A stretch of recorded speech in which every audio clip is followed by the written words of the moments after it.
En el episodio anterior hablábamos de que el correo electrónico era el principal vector o puerta de entrada de los incidentes. Hoy vamos a hablar de la navegación web. ¿Por qué es tan crítica?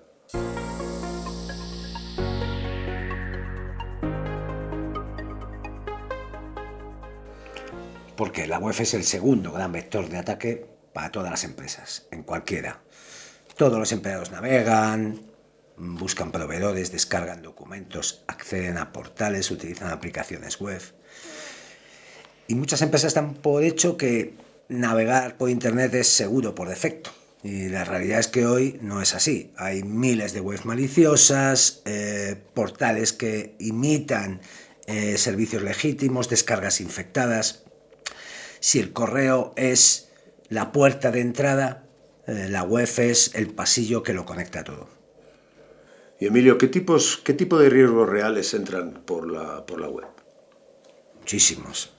Descargas de malware disfrazados en PDFs, en facturas, en manuales, webs falsas que roban credenciales, de 365, de CRMs, ¿no?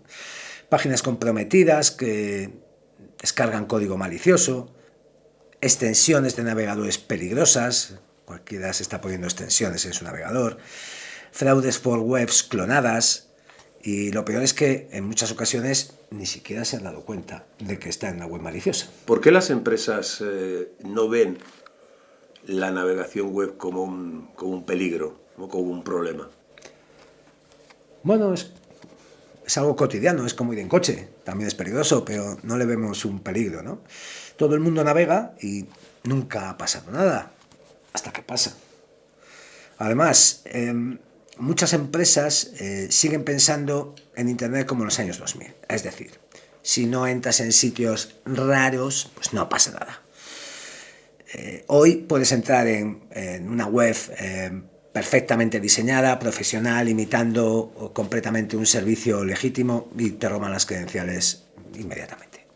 Entonces podemos decir, por lo que comentas, que la navegación web es una superficie de ataque tanto o más importante que el correo electrónico. Totalmente. Correo y web son las dos grandes autopistas de entrada de los ataques. Y curiosamente son las que más se dan por sentado. Vale, sabemos que la web es un riesgo.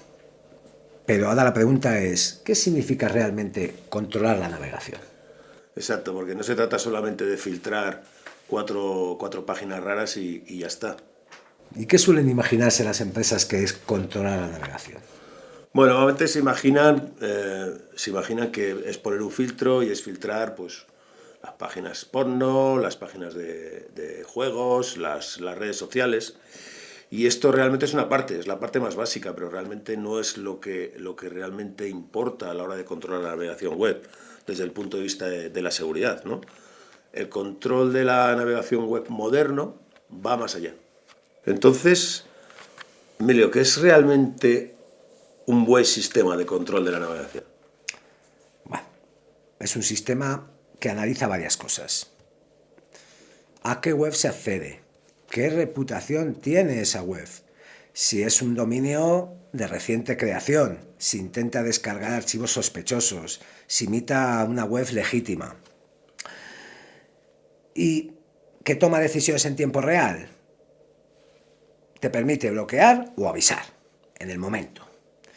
No se trata solo de listas negras, sino de comportamiento y del contexto en el que se está actuando. ¿Por qué es importante detectar los dominios de reciente creación?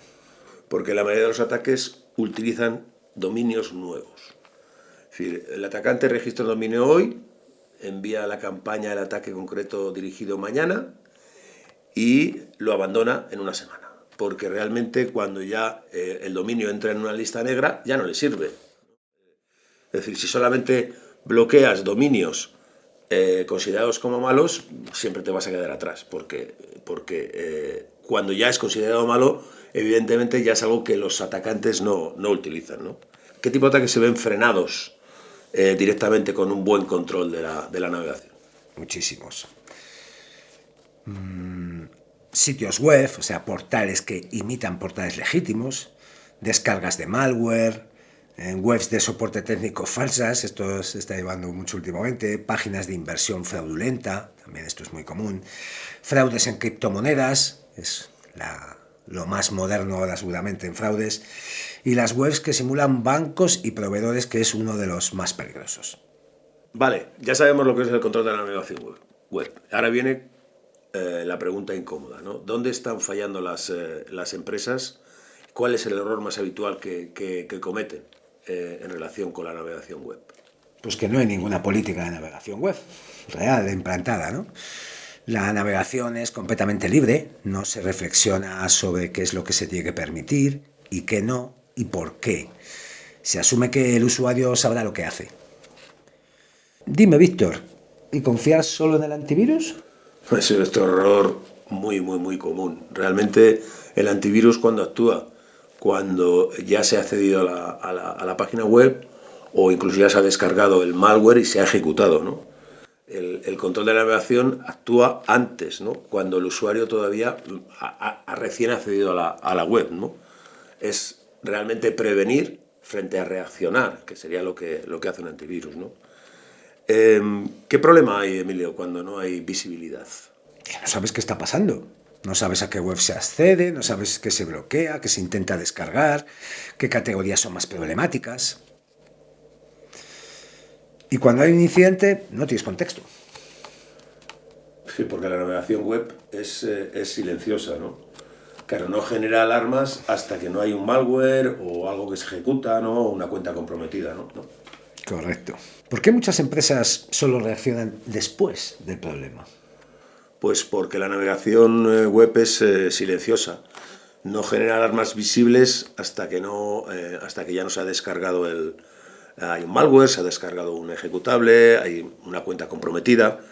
Y entonces la pregunta es, ya no es cómo prevenimos, ¿no? Sino que cómo salimos de esta. Bueno, hemos hablado de seguridad, pero la navegación tiene otro impacto, tiene un fuerte impacto en otro asunto muy sensible. La productividad.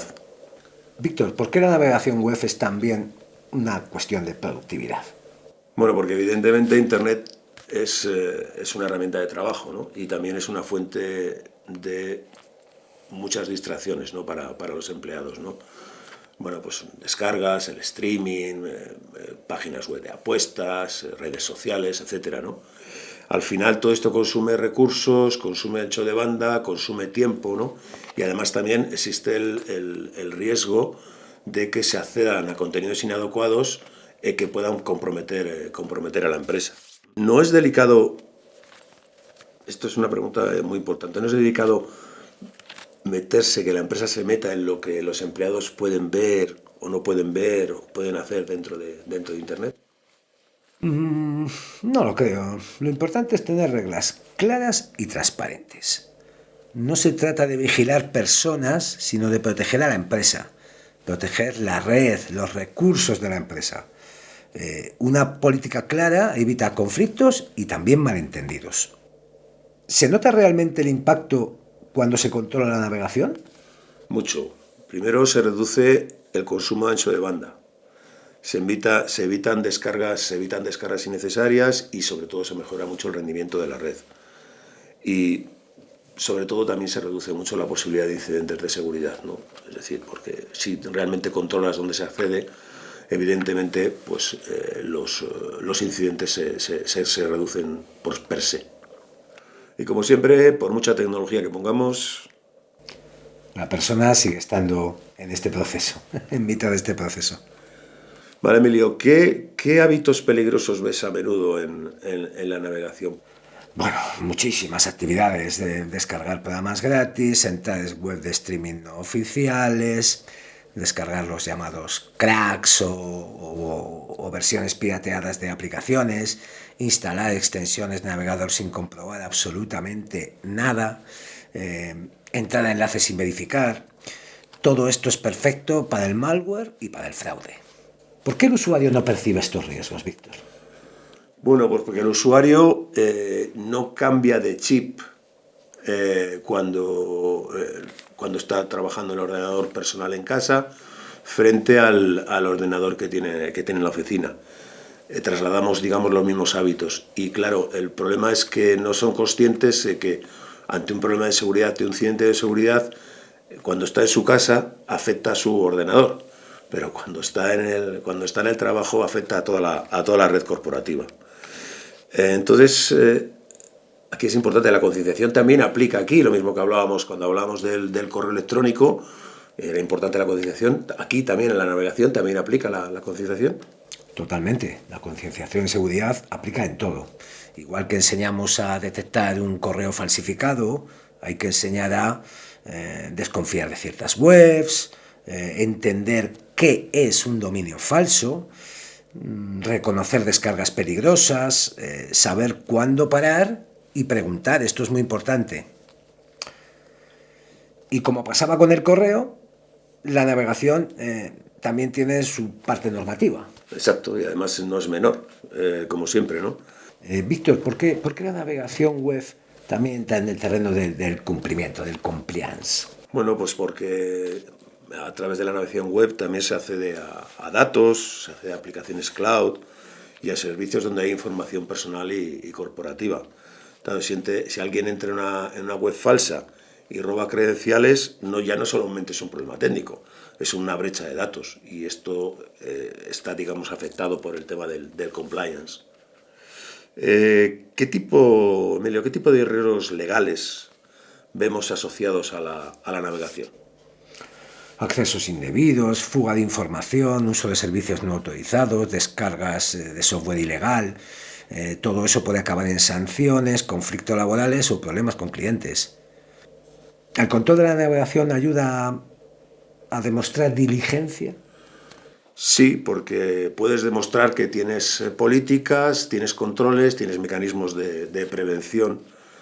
No es lo mismo decir no sabíamos nada que poder demostrar un hecho con esos controles de la navegación. Y para cerrar el episodio, vamos con un caso real que lo resume todo. Empresa mediana, un usuario busca en Google una aplicación para convertir PDFs, algo muy habitual. Entra a una web que parece totalmente legítima, bien diseñada, con opiniones, con descargas. Descarga el programa, lo instala. Lo que no sabía es que esa web había sido comprometido, ¿no? El instalador llevaba malware que robó las credenciales del navegador, instaló una puerta trasera y permitió el acceso remoto al equipo. Ya desde ahí, una vez que tuvieron ese acceso, ya se movieron por dentro de la red. Así es. Sin embargo, con control de la navegación, la web habría sido bloqueada por reputación y por comportamiento. La descarga no se habría permitido y el usuario habría recibido un aviso. Y el incidente pues se habría quedado en un simple intento. Sí, no falló una cosa realmente, falló la cadena. Había una navegación sin control, un usuario sin concienciación, falta de visibilidad y sin políticas claras. La navegación web es una herramienta imprescindible de trabajo, pero sin control se convierte en una autopista hacia el problema. En este episodio hemos visto por qué la web es un vector de ataque, cómo se controla, dónde fallan las empresas y qué impacto tiene en la productividad, en la seguridad y también en el cumplimiento. Si tienes dudas sobre lo que hemos hablado o quieres que tratemos algún tema en particular en los próximos capítulos, déjanos tus sugerencias y preguntas en los comentarios. Nos vemos en el próximo capítulo. Hasta pronto.